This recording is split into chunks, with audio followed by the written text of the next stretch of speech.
Tidak seperti yang dikatakan oleh orang-orang yang buruk adab kepada baginda Rasul sallallahu alaihi wasallam, yang mengatakan orang tua Nabi disiksa dalam neraka.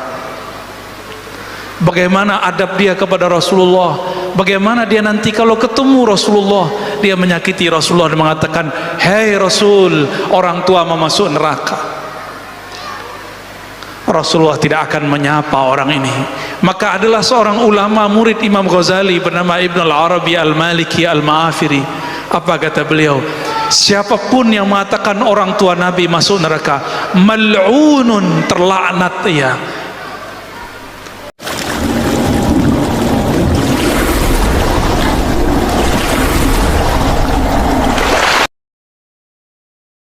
Assalamualaikum warahmatullahi wabarakatuh.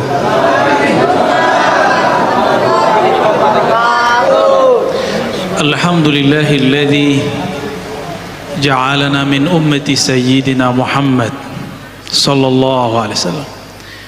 Walhamdulillah thumma alhamdulillahilladzi abrazana fi akhir zaman min ummati sayyidina Muhammad sallallahu alaihi wasallam. Asyhadu an la ilaha illallah wa asyhadu anna Muhammadan abduhu wa rasuluh. Allahumma salli wa sallim wa barik alaihi. Assalatu wassalamu alayka ya sayyidana ya Rasulullah. Assalatu wassalamu alayka ya abal arwah. Assalatu wassalamu alayka ya sayyidal awwalin ya sayyidal akhirin ya sayyidal anbiya'i wal mursalin. Salamullah alaikum warahmatullahi wabarakatuh. Jamaah, para pecinta Allah, perindu Rasulullah sallallahu alaihi wasallam. Meskipun dari tadi kita sudah baca salawat-salawat kepada baginda Rasul sallallahu alaihi wasallam, kita juga sudah dengarkan ayat tentang hakikat Rasulullah sallallahu alaihi wasallam. Mari kita kirimkan mahar kerinduan surat Al-Fatihah, kita kirimkan kepada baginda Nabi Muhammad sallallahu alaihi wasallam, para guru-guru kita, masyayikh kita, imam yang mengarang kitab ini, Al-Habib Al-Allamah Ad-Daya Umar bin Muhammad bin Salim bin Hafiz.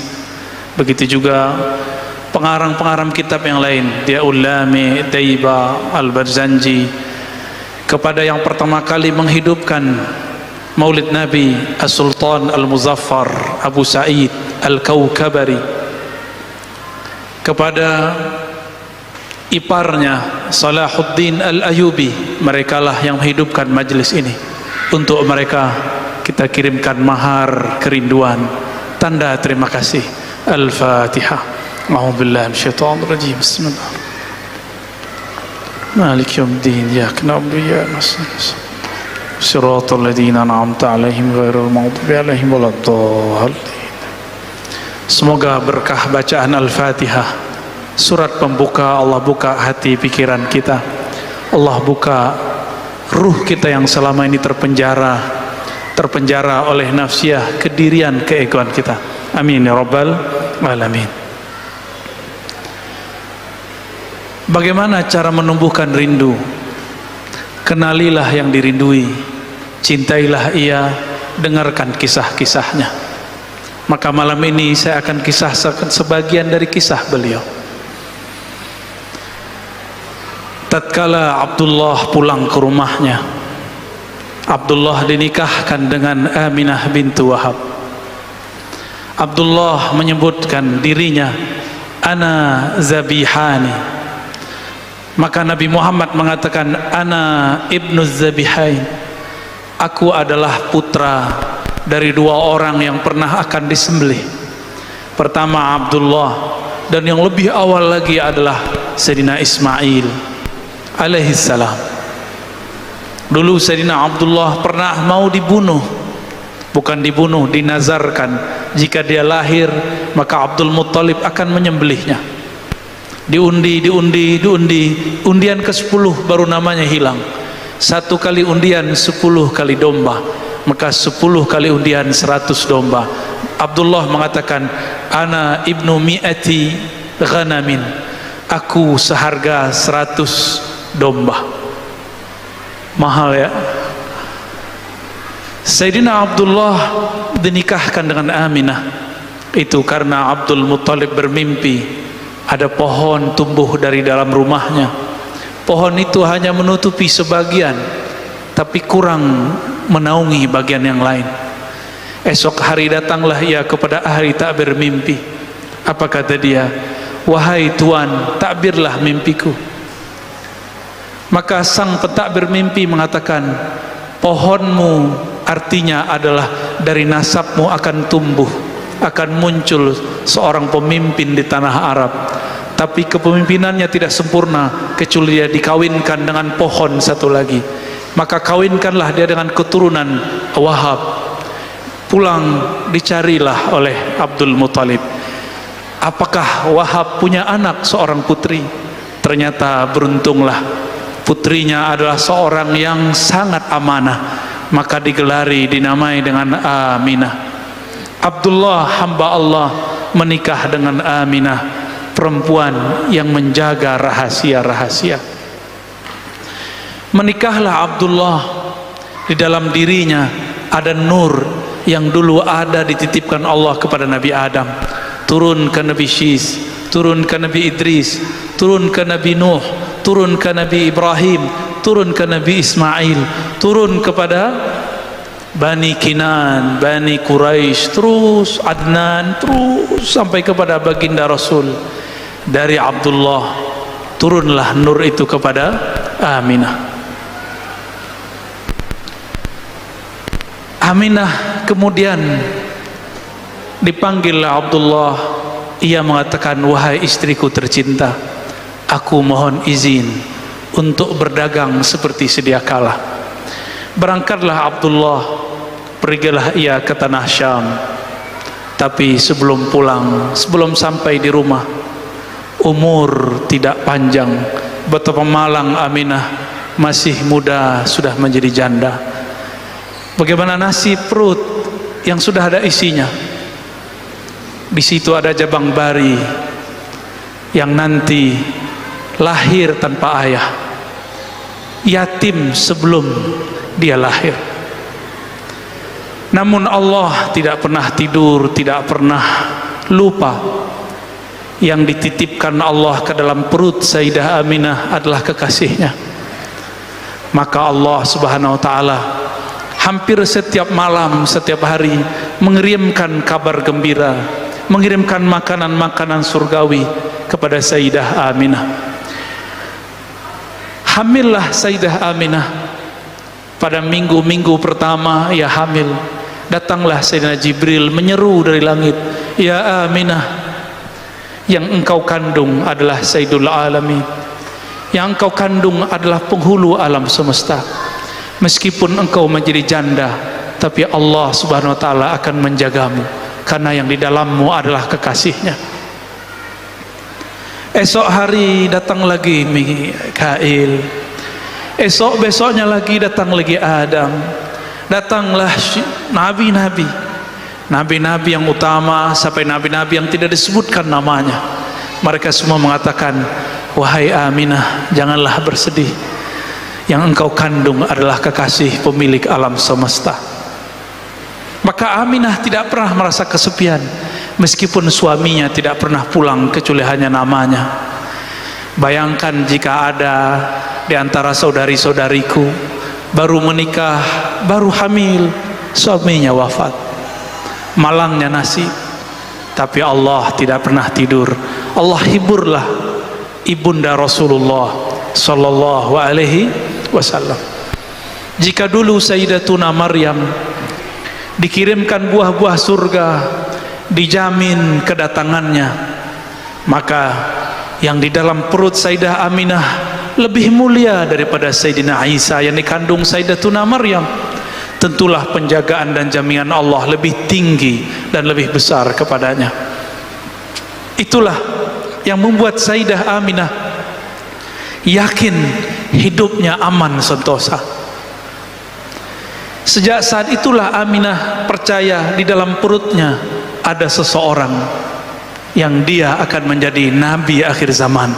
Dialah makhluk pertama yang percaya di antara manusia bahwa yang akan dia lahirkan adalah seorang nabi. Belum lahir Nabi Muhammad, Aminah sudah beriman. Tidak seperti yang dikatakan oleh orang-orang yang buruk adab kepada baginda Rasul sallallahu alaihi wasallam, yang mengatakan orang tua Nabi disiksa dalam neraka. Bagaimana adab dia kepada Rasulullah, bagaimana dia nanti kalau ketemu Rasulullah dia menyakiti Rasulullah dan mengatakan, "Hei Rasul, orang tua memasuk neraka." Rasulullah tidak akan menyapa orang ini. Maka adalah seorang ulama murid Imam Ghazali bernama Ibn al-Arabi al-Maliki al-Ma'afiri. Apa kata beliau? Siapapun yang mengatakan orang tua Nabi masuk neraka, mal'unun, terlaknat ia. Maka kita tidak akan berkata seperti kata-kata pelaknat. Berkembanglah janin, tapi Sayyidatuna Aminah tidak merasa beban di perutnya, karena beban itu telah ditanggung oleh Allah. Justru dia merasa hidupnya tambah terang, pikirannya tambah cerah. Bayangkan, siapakah di antara ustadz, kiai, habib yang bermimpi ketemu Jibril? Adakah kita yang sudah baca kitab yang hafiz Quran bermimpi Mikail? Adakah di antara kita ketemu para nabi dalam tidur-tidurnya? Adakah di antara kita yang dihibur oleh malaikat-malaikat ketika dia bermenung? Tidak ada. Orang yang dianggap wali, dianggap habib sekalipun belum tentu mendapatkan kemuliaan ini. Itulah Aminah radhiyallahu taala anha, awwalu man amana bi nubuwwatihi qabla miladi. Orang pertama yang percaya kepada Nabi Muhammad sebelum dia lahir. Pendek cerita, sampailah 9 bulan. Allah pun menghadirkan 2 ruh mulia, Sayyidatuna Asiyah yang dulu pernah beriman di bawah kezaliman Fir'aun, dan yang kedua Maryam yang dulu pernah dikucilkan oleh orang-orang sukunya Alu Imran. Mereka datang, ruhnya datang menyambut baginda Nabi Muhammad sallallahu alaihi wasallam. Apa kata Sayyidatuna Aminah? Ketika aku melahirkan Muhammad, ra'aitu nura, aku melihat cahaya. Cahaya itu meliputi langit, meliputi bumi. Cahayanya membuat bergetar kekaisaran Romawi, membuat padam tuhan-tuhan Majusi, membuat roboh runtuh berhala-berhala Makkah. Cahaya di atas cahaya, bahkan matahari pun bergetar. Lahir sumber dari cahayanya baginda Nabi Muhammad sallallahu alaihi wasallam. Rembulan pun girang menangis, dia bergetar. Maka sang rembulan mengatakan, namaku Al-Badar adalah memindam namanya. Maka hari mengatakan, aku matahari pelita, itu adalah nama Muhammad sallallahu alaihi wasallam. Jika bulan mengatakan aku pantulan matahari, matahari mengatakan sumberku dari nur Muhammad sallallahu alaihi wasallam. Dialah Asy-Syams, dialah Al-Badar, Tola'al Badru alaina. Itulah yang kita baca dalam syair-syair. Tola'al Badru alaina, anta syamsun anta badrun, engkaulah syams. Syamsun artinya pelita, matahari yang sebenarnya. Dialah sebenarnya Al-Badar, bulan purnama. Baginda Rasul lahir. Kemudian setelah 2 ruh suci ini kembali, diambillah oleh Suwaibah al-Aslamiyah, budak daripada Abu Lahab, paman Rasulullah sallallahu alaihi wasallam. Suwaibah karena Aminah masih lemas, Suwaibah menyusukan Rasulullah sallallahu alaihi wasallam. Suwaibah karena menyusukan Nabi, dia seorang budak, dia taruhlah anak itu, Aminah sadar, maka disusui oleh ibunya. Suwaibah pun pulang ke rumah tuannya Abu Lahab, mengabarkan, wahai tuan, keponakanmu, anak dari Abdullah telah lahir, Muhammad namanya. Abu Lahab merinding. Itu hari Isnin, hari Senin, hari yang tadi. Abu Lahab kemudian mengatakan, wahai Suwaibah, saksikanlah bahwa engkau merdeka hari ini. Kenapa ia dimerdekakan? karena dia menyusui Nabi Muhammad sallallahu alaihi wasallam. Siapapun yang bersentuhan dengan Rasulullah, dengan zat Nabi Muhammad sallallahu alaihi wasallam, maka dia mulia. Maka disebutkan dalam hadis yang kualitasnya oleh Imam Suyuti dikatakan naik menjadi hasan li ghairihi, menjadi bagus karena ada dalil-dalil lain yang menguatkannya. Ketika Abu Lahab mati, setiap hari Senin di alam barzakh, khaffafallahu anhu. Tersebutlah dalam kitab Diyaul Lami. Kalau di kitab ini halaman 34, annal azaba mukhaffafun fi kulli isnain li farhatihi biman wafana. Abu Lahab diringankan siksaannya setiap yaumul isnain, setiap hari Senin, li farhatihi, karena dia bahagia dengan kelahiran Nabi besar kita Muhammad sallallahu alaihi wasallam. Apa kata sahib kitab Diyaul Lami? Haza ma'al kufri fa kaifa bi farhati man zi fuadim imtala imana. Ini diringankan azabnya karena dia bahagia sedangkan dia masih kafir. Bagaimana jika kolbu seseorang itu percaya kepada Nabi Muhammad sallallahu alaihi wasallam, maka dia diberkahi setiap saat dirinya. Tidak hanya yaumul isnain, tapi setiap kali dia merayakan, dia berbahagia, farhan kelahiran Nabi Muhammad sallallahu alaihi wasallam, Allah akan kurangi beban hidupnya, Allah akan pikul bersama-sama bebannya. Wa rafa'na laka dzikrak, Rasulullah telah diangkat ketinggian namanya, maka siapa yang meninggikannya ikut ditinggikan oleh Allah subhanahu wa ta'ala. Jamaah yang dimuliakan Allah, itu Abu Lahab diringankan Allah karena dia farhan, dia bahagia karena baginda Nabi Muhammad sallallahu alaihi wasallam lahir. Maka siapapun yang percaya kepada baginda Rasul sallallahu alaihi wasallam dan dia bahagia dengan kelahiran Nabi Muhammad sallallahu alaihi wasallam, falahu, bagi dia barakat, rahmat, keberkahan yang melimpah, rahmat-rahmat tiada bertepi.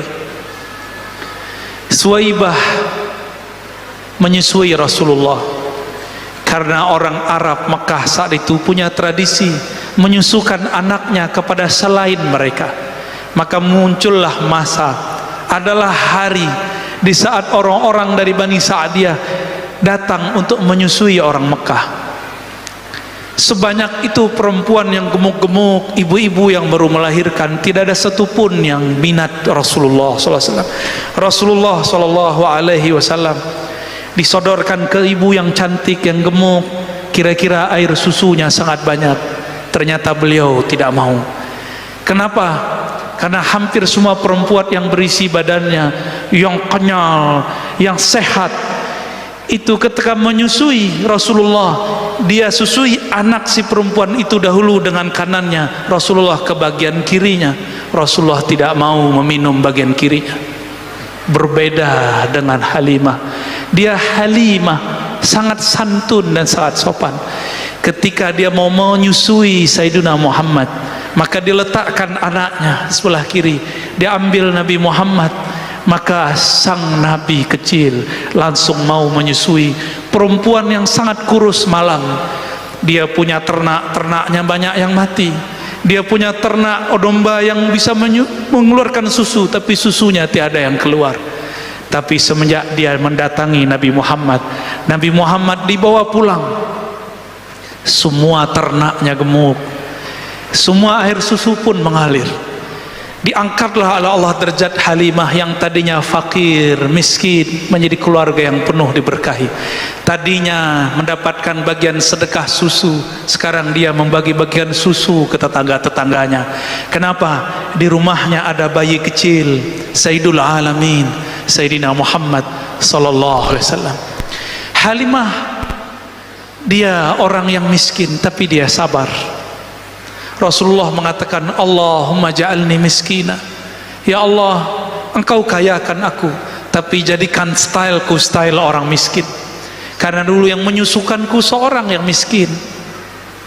Sallallahu alaihi wasallam. Pendek cerita, umur beliau udah sampai 7 tahun, bermain-main dengan saudara susunya di suatu tempat.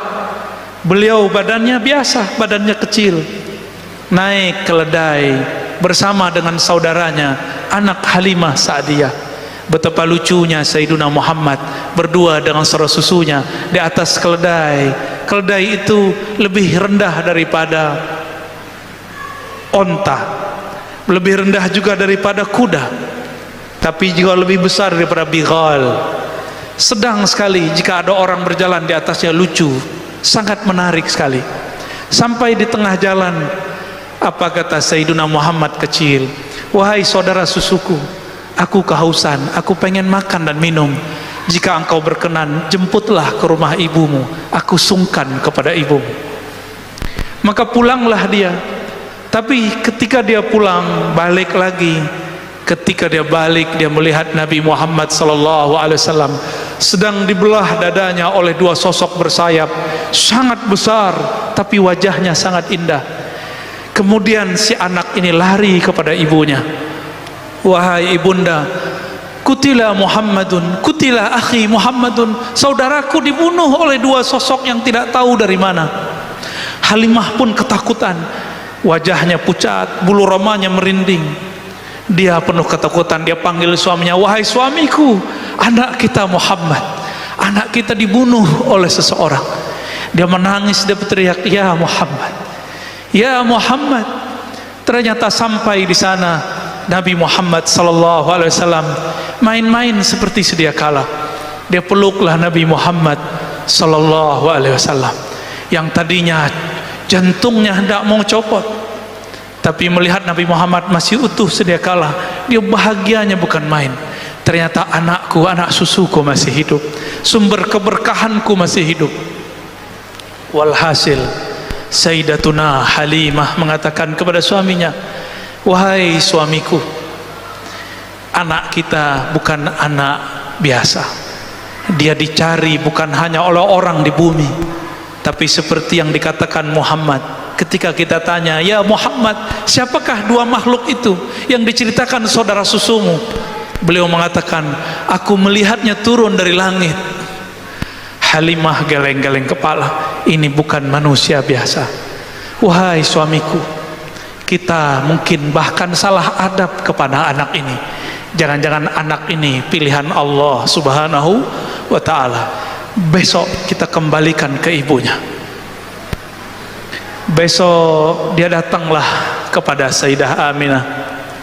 Sayyidah Aminah tertawa, tersenyum. Apa katanya? Wahai Halimah, engkau baru tahu, sedangkan aku sudah tahu sebelum dia lahir. Ketika dia lahir, aku melihat lebih dahsyat lagi, bahkan cahayanya meliputi alam semesta. Sayyidah Aminah tidak kaget, Sayyidah Aminah tidak ketakutan. Yang ketakutan malah Halimah As-Sa'diyah. Sejak saat itulah Halimah Sa'diyah hanya mendengar kabar tentang anak susunya. Nabi Muhammad kecil dibesarkan oleh ibunya, diajak ziarah, diajak kemana-mana.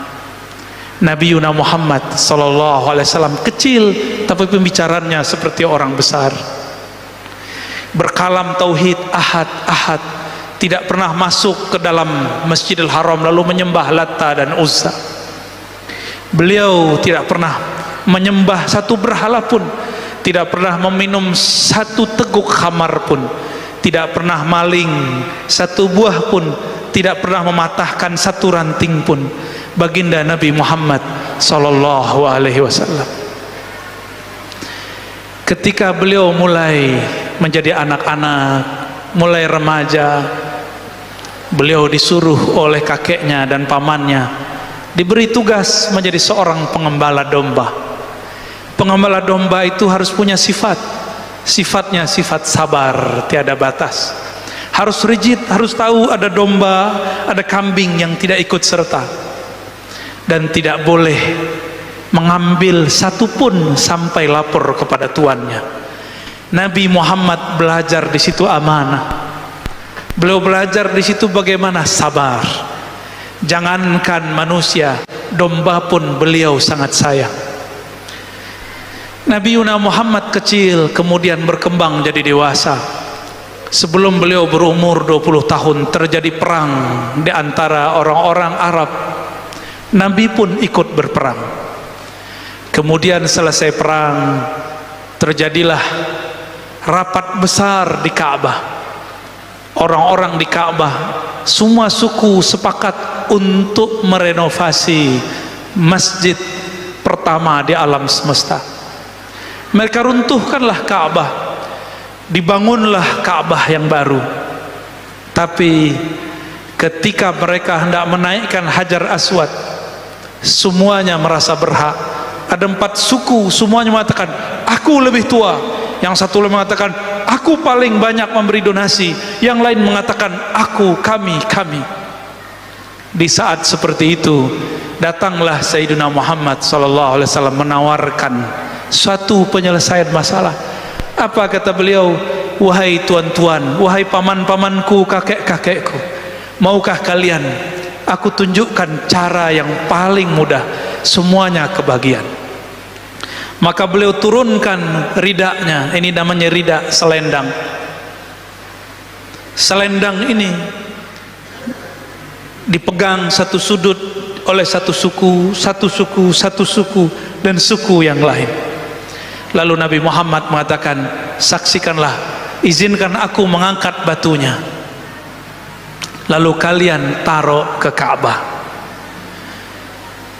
Maka semuanya sepakat. Kenapa? Semua suku dapat kebagian. Itulah baginda Nabi Muhammad SAW bernama Fatanah, seseorang yang bersosok cerdas, sangat cerdas. Orang yang tadinya bertengkar, datang beliau selesai semua masalah.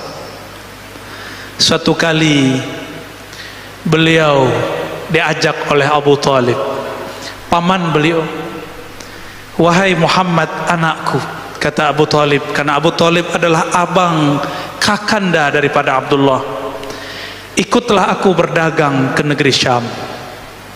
Syam dulu dinamakan negeri Rum, negeri Romawi, Romawi Timur.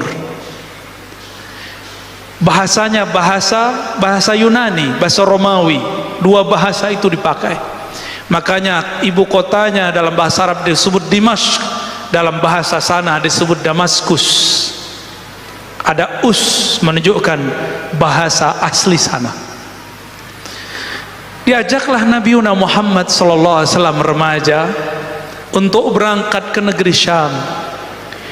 Ternyata sebelum masuk ke pusat kota Damaskus, sudah ada rahib yang setiap hari melihat adakah kafilah yang membawa tanda-tanda kerasulan. Bertahun-tahun, puluhan tahun dia menunggu, karena dia membaca di kitab Injil bahwa sang nabi akhir zaman jika melewati sesuatu tempat, pohon-pohon pun merunduk, hewan-hewan pun sujud, semua batu-batu mengucapkan salam, assalamu alayka ya Rasulullah. Sampailah kemudian di suatu masa yang ditunggu-tunggu, tanpa dikira, tanpa direncanakan, si rahib yang bernama Bukhairah mendapatkan apa yang dia tunggu puluhan tahun. Ternyata ada kafilah di ujung sana, berasal dari negeri Mekah, membawa keajaiban. Dia perhatikan semua pohon merunduk, tiada kafilah seperti ini. Dia perhatikan semua hewan pun sujud, tapi manusia tidak jaga sadar. Dia perhatikan di atas kafilah itu ada awan, awannya teduh, sangat teduh sekali. Langsunglah Bukhairah mengatakan kepada semua orang yang aktif, yang berkhidmat di kanisahnya, wahai anak-anakku, mari sambut makhluk akhir zaman, siapkan makanan terlezat, kita sambut dia dengan makanan paling nikmat. Sampailah saat itu, mendekatlah kafilah. Ternyata pemimpin kafilah adalah Abu Talib. Abu Talib pun disambut oleh rahib yang bernama Bukhairah. diajak makan semuanya, tapi dia lihat ke atas, kenapa awannya tiada? Bertanyalah Bukhairah sang rahib, wahai Tuan Abu Talib, adakah engkau menyisakan anggotamu di belakang? Apa kata Sayyiduna Abu Talib? Ada, masih bocah kecil, masih belajar-belajar berdagang. Gak penting bagimu, cukup aku berhadapan denganmu dan kawan-kawanku, saudara-saudaraku. Kata rahib, tidak, antarkan aku kepadanya, bawa makanan ternikmat. Maka Abu Talib pun menghantarkan. Bertemulah Bukhairah, bertemulah ia. Tidak sanggup dia menahan air matanya, dia peluk Muhammad kecil. Apa kata dia?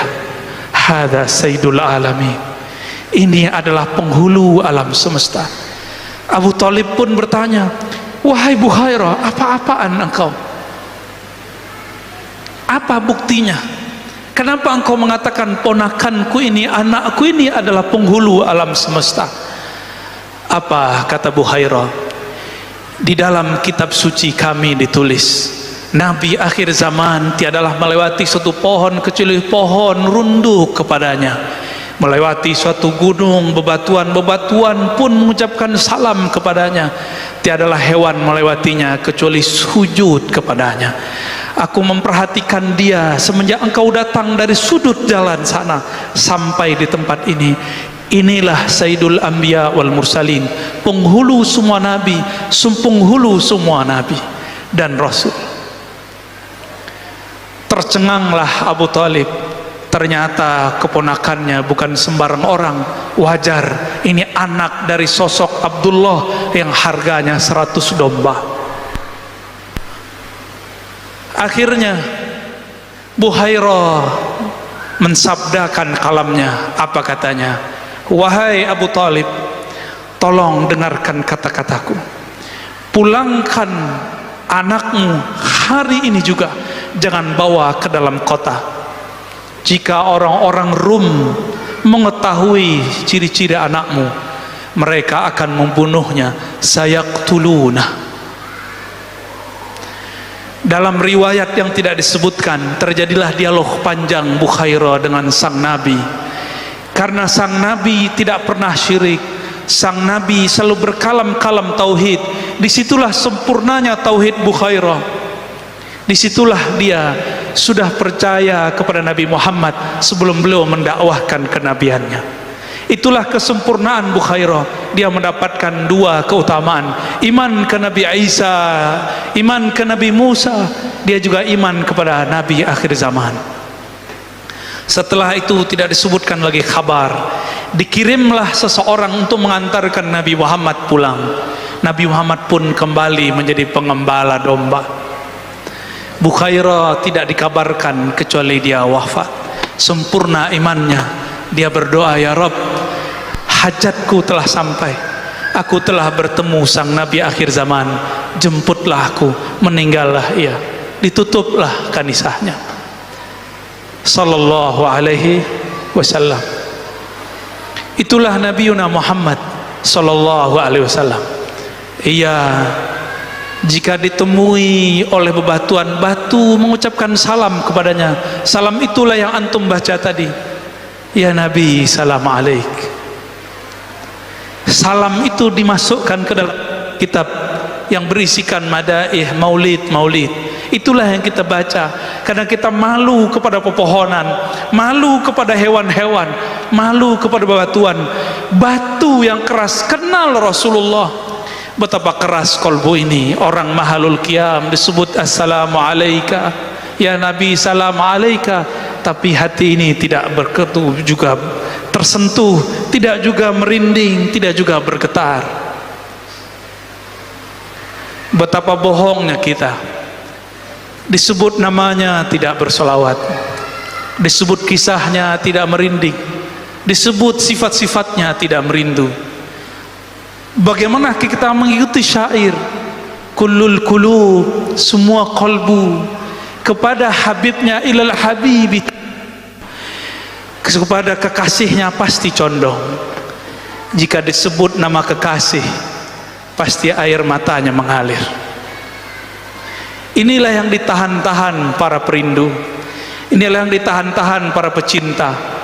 Jika kolbunya kuat, dia bisa menahan tangisnya kepada baginda Nabi Muhammad sallallahu alaihi wasallam. Pendek cerita, Nabi Muhammad pun kemudian melakoni menjadi manusia biasa. Abu Talib pun menjaga secret rahasia itu, sehingga banyak yang tidak tahu bahwa Abu Talib termasuk orang nomor 2 yang percaya kepada Nabian Muhammad SAW. Mungkin nomor 3 setelah Bukhairah. Tapi kadang-kadang kita menggunakan beberapa riwayat yang lain bahwa Abu Talib dikatakan tidak beriman. Saya meyakini Abu Talib adalah orang nomor 3 atau nomor 2 yang beriman setelah Sayyidah Aminah, Bukhairah, lalu Abu Talib. Apakah kurang perjuangan Abu Talib ketika orang-orang Quraisy yang kafir ingin membunuh Nabi Muhammad? Beliaulah yang menjaga. Apa perjuangan antum kepada Rasulullah sehingga berani mengatakan Abu Talib kafir?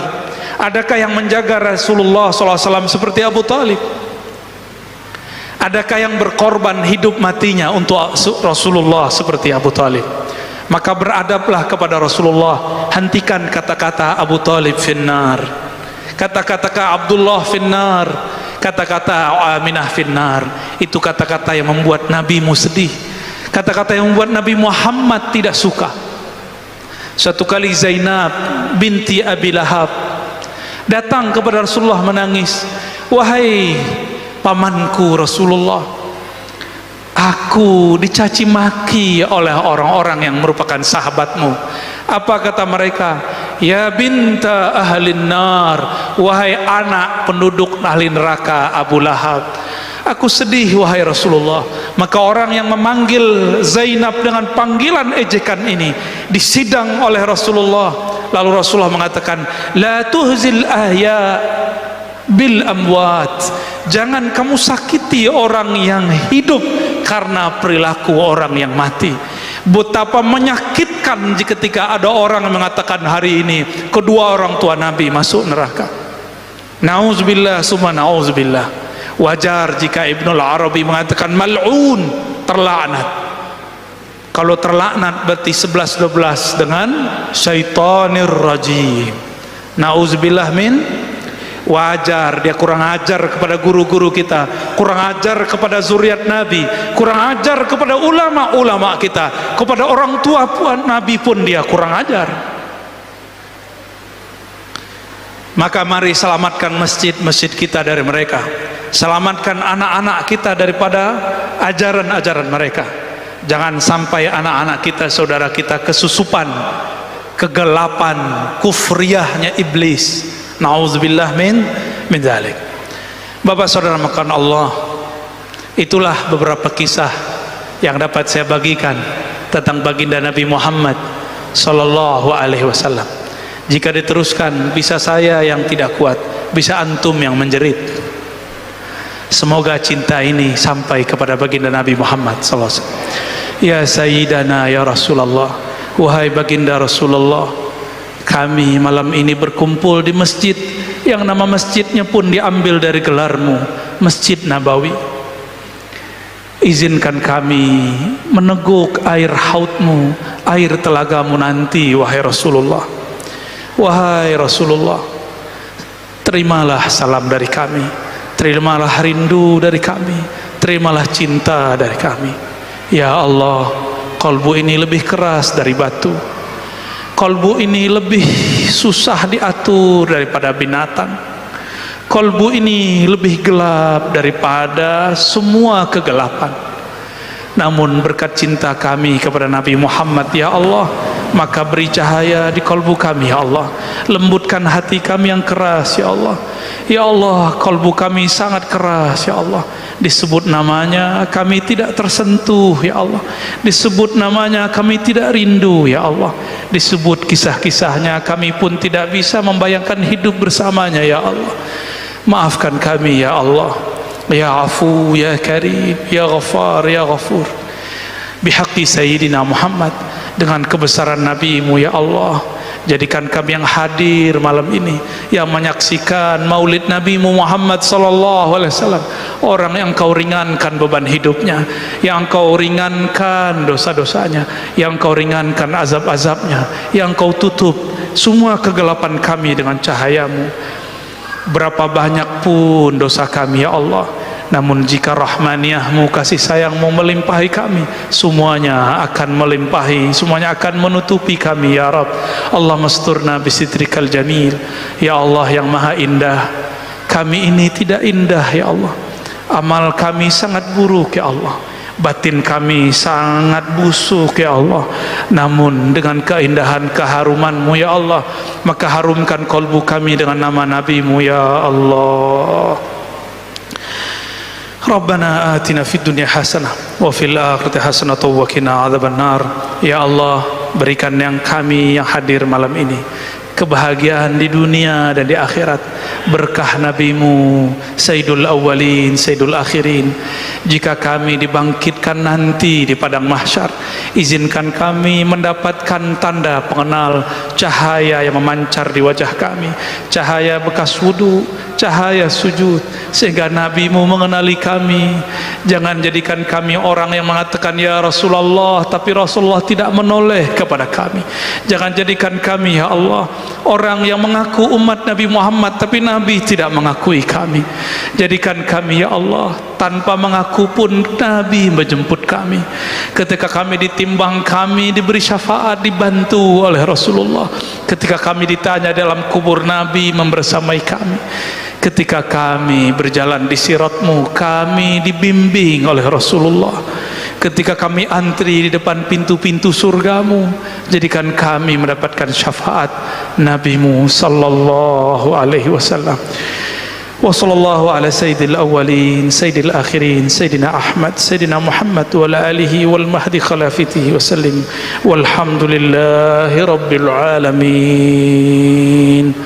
Assalamualaikum warahmatullahi wabarakatuh.